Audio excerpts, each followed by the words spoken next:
première année. Aujourd'hui, je vais vous présenter mon interview dans laquelle je vais parler de la coordination entre un infirmier et un hygiéniste. Et j'ai comme invité M. Ayman Benbia. Salam alaikum, j'espère que vous allez bien. Bonjour, ça oui, je vais bien, merci, très infiniment.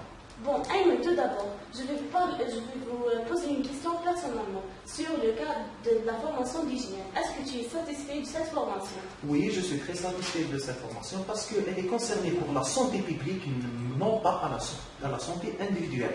Donc, on doit nous concerner sur la santé d'un groupe, mais pas sur un individu. C'est pas comme mon travail, comme votre travail. Oui, exactement. Maintenant, rentrons dans le but essentiel de notre sujet. Oui. Tu me dis qu'il y a une relation entre un infirmier et un hygiéniste.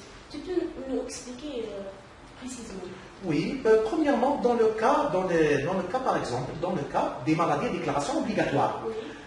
Il faut que vous nous donnez les informations des malades qui sont atteints par ces maladies. On parle de nom et prénom complet. On parle bien sûr de l'âge et de le sexe.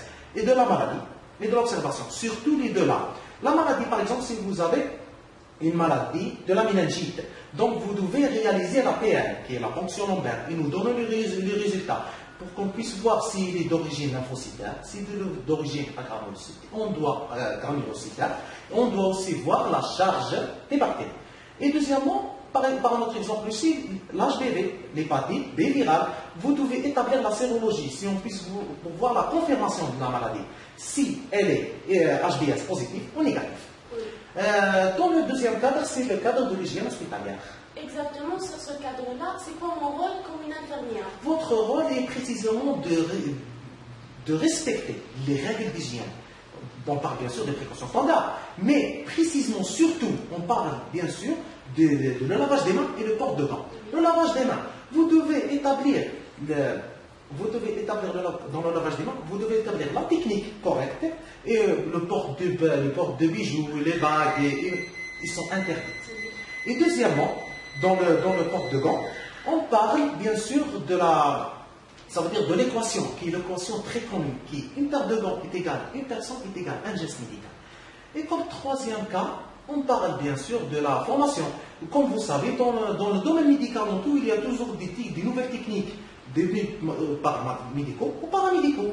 Des nouvelles techniques, je dois élaborer ces techniques et je dois vous donner les bons renseignements. Et c'est à votre droit de réaliser cette technique correctement. Et on l'entend utiliser.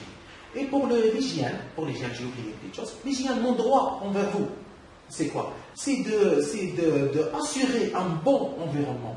On parle de bio-nettoyage ou le nettoyage de l'environnement. Le bio-nettoyage, je dois surveiller le nettoyage des milieux où vous travaillez pour que vous ne puissiez pas être infecté par les maladies. Et on parle aussi d'assurer le matériel. Dans le lavage des mains, je dois assurer le gel hydroalcoolique. Je dois assurer, le matériel, bien sûr, le savon antibactérien. Et pour les gants, je dois assurer les gants de tous les tailles. C'est tout ce que j'ai à dire. Merci Ayman pour votre temps. Je vous en prie, c'est très intelligent. Et pour plus d'informations, n'hésite pas de visiter notre page Facebook, Institut national de formation supérieure de Batman. Et merci. Merci.